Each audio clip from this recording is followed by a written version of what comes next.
here we are, mere weeks away from the dawn of the new Judeo-Christian millennium. While factions from every corner of the fringe are running around espousing their prophecies of impending Armageddon, imminent rapture, or alien invasion, the institutional powers of the world are gearing up for the further consolidation of capital, wealth, and power. Meanwhile, the lower echelons of the global community are facing mounting financial insecurity, famine, and inevitable economic liquidation under the boot heels of neoliberalism. If contemporary patterns are allowed to progress, our generation will be fortunate enough to bear witness as the last of our forests are leveled, war, famine, and genocide encouraged on every continent, and the economic wealth of the world will continue its desiccating trickle upwards into the corporate reservoir. In a nutshell, we are standing before a massive precipice of destruction and getting a fat kick from behind. Whether or not this whole Y2K thing amounts to anything more than a few paranoid delusions, it has indeed provided us with a temporal impetus to step back and see where the world is headed.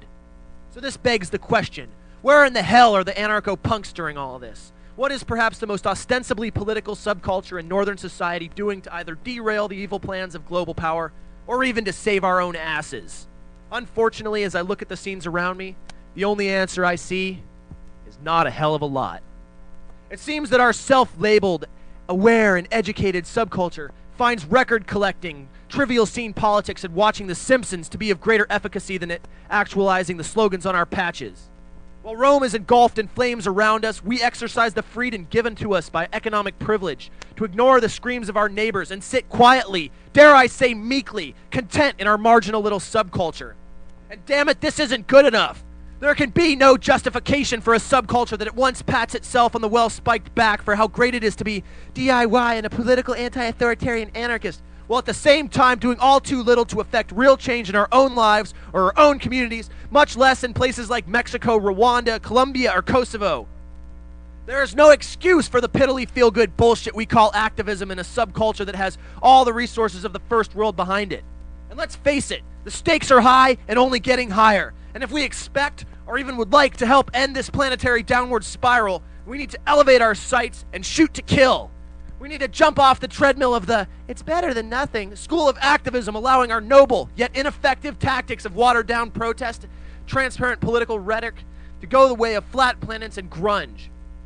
We need to lay a new foundation for our politics based not on 19th century Marxist slogans or half-assed ideological assumptions, but on the demands and conditions of the real world as it is happening in the here and now.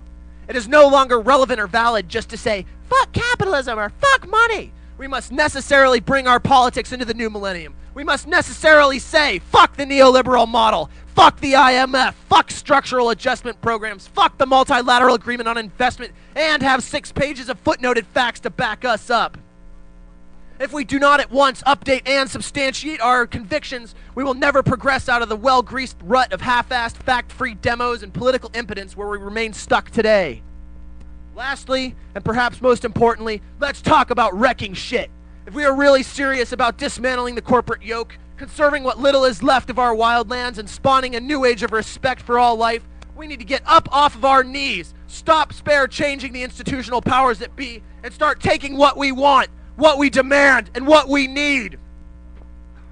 It is high time that we as a subculture, we as a community, and we as a people cease the pathetic trend of begging, complaining, and excuse-mongering against what is wrong, and start taking control ourselves. You ever wonder what happened to anarchism over the past 60 or 70 years? Ever wonder how a once powerful and threatening political force could be reduced to its current status as a laughable, insignificant ideology for a couple subcultures of the first world fringe? Well, once upon a time, anarchists stood for something, anarchists had something, and anarchists did something. And somewhere along the way, we dropped the ball and became an ideology defined not by what we believe or what we do, by what we don't do. We hate government and pigs. We are anti-racist, anti-sexist, anti-homophobic. We hate inequality and oppression. But rarely, if ever, in today's debate, do we ever have anything to offer but these oppositions. And let's face it, being an anti-racist doesn't feed a hungry baby. Being anti-homophobic doesn't put that Iraqi child's legs back on. And being anti-authoritarian doesn't save that last ecosystem from being turned into toilet paper. Unless we take our antipathy and use it not as a tool to complain, but as a tool to create. Malcolm X once wrote that the most effective way to bring down states and effect change was to create a better alternative that could make its oppressive predecessor obsolete. And damn it, if we want to have any hope of bringing down the United States and all of its nasty isms, we need to get to work making better structures, better institutions, and better communities. It is time to stop being perpetually reactive to the world around us and time to start changing the world through our own action. Yeah, I know this sounds ridiculous, but think about it.